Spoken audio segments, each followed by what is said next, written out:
How are you all today? This is a great crowd, and I'm so happy to see so many students. And you know, today there's so many things I could talk about here in Gadsden. This is actually the first program in Alabama that I became acquainted with. Your school has always been leaders at Skills USA, and David Smith used to bring a team of students to compete. And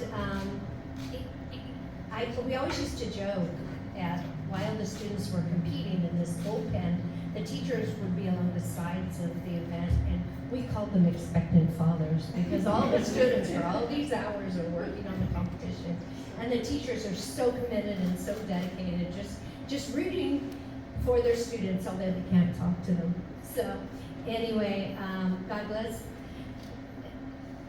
David, and now I've gotten to know Daniel, and you've got a great program here, and all the things that are being done.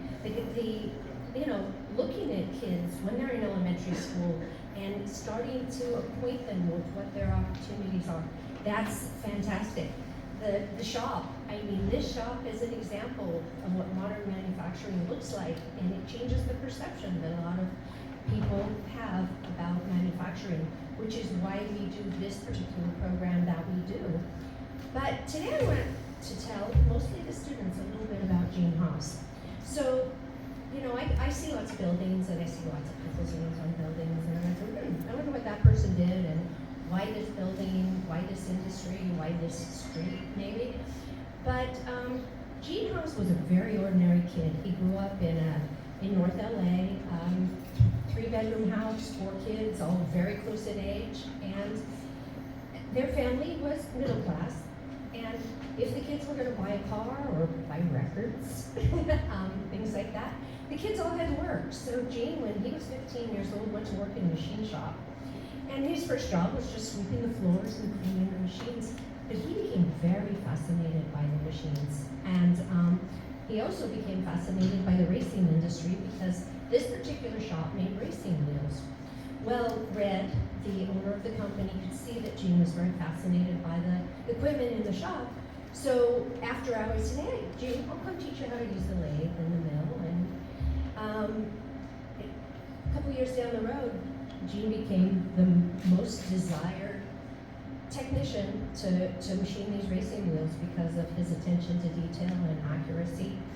And people told him, like I tell a lot of you, oh, you must go to university, you must go to university. So Gene said, okay, I'll go to university.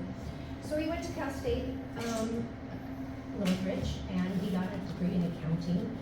And he got out of school after 4 years, and he said, I don't really want to sit at a desk crunching numbers.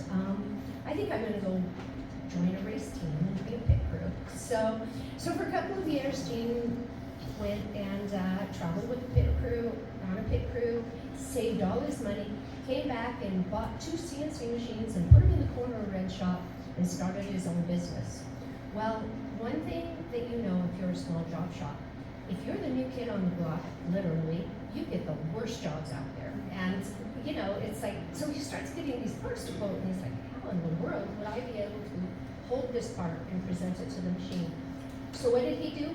He invented an indexer that would incrementally turn the part and present it to the machine. And he started manufacturing the indexer, and very quickly after that, about 2 years, decided that he was capable of making an entire CNC machine, and the rest is history. Except for the part that all the machines that were being sold at that point in time were anywhere from $79,000 to $99,000 for your lowest price machine. He said, I bet I can make that for $49,999. And he did, actually. And now Haas is the 3rd largest machine tool builder in the world.